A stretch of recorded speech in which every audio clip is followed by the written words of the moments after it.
ప్రభు పేరట మీ అందరికీ శుభాభివందనములు.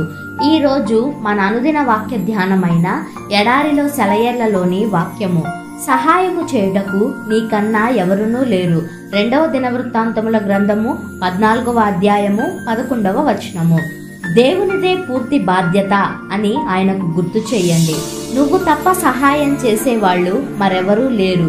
1000 మంది ఆయుధాలు ధరించిన సైనికులు, 300 రథాలు అతనికి ఆసాకు ఎదురై నిలిచాయి.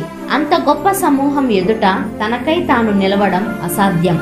అతనికి సహాయంగా ఇతర సైన్యాలేవీ రాలేదు. అందువల్ల అతనికున్న ఒకే ఒక నిరీక్షణ దేవుడే. నీ జీవితంలో కష్టాలన్నీ ఒక్క పెట్టున కలిసికట్టుగా వచ్చి పడితే చిన్న చిన్న ఇబ్బందుల్ని తొలగించుకోవడానికి ఇతరుల సహాయం తీసుకున్నట్టు ఇప్పుడు కుదరదు. సర్వశక్తిమంతుడైన ఆ పరమ స్నేహితుడే మనకి ఆ సమయంలో దిక్కు. నీకు నీ శత్రువుకు మధ్య దేవుణ్ణి పెట్టు. ఆశా విశ్వాసం ఎలాంటిదంటే జెరహుకు కూషు దేశపు రాజు తనకు మధ్యలో దేవుడు నిలబడినట్టుగా అతనికి అనిపించింది. ఇది యథార్థమే. కూషీయులు యెహోవా భయము చేతను ఆయన సైన్యపు భయము చేతను పారిపోయారు అని రాసి ఉంది.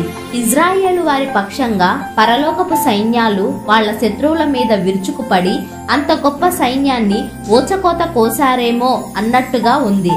ఇజ్రాయేలీలు కేవలం వాళ్ళని తరిమి దోచుకోవడం మాత్రమే చేశారు. మన దేవుడు సైన్యాలకు అధిపతి అయిన యెహోవా ఊహించలేని రీతిగా ఏ సమయంలోనైనా తన ప్రజలను ఆదుకోవడానికి వస్తాడు.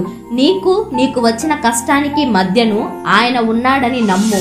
నిన్ను కంగారు పెట్టే ఆ కష్టం గాలికి మేఘాలు కదిలిపోయినట్టు ఆయన ఎదుట నుంచి పారిపోతుంది.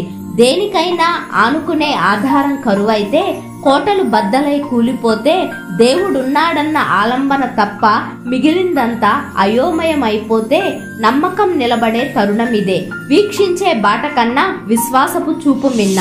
కనిపించని పెనుచీకటిలో నమ్మకమే విశ్వాసపు వేకువ వెలుగు. అబ్రహాము దేవుణ్ణి నమ్మాడు. కంటికి కనిపించేదాన్ని ప్రక్కకు నెట్టాడు. ప్రకృతి ధర్మాలను మీరు గొడవ చేయకండి అంటూ ఆదేశించాడు. అనుమానాల హృదయాన్ని నోర్మి, శోధన పిశాచి అని గద్దించాడు. అబ్రహాము దేవుని నమ్మాడు.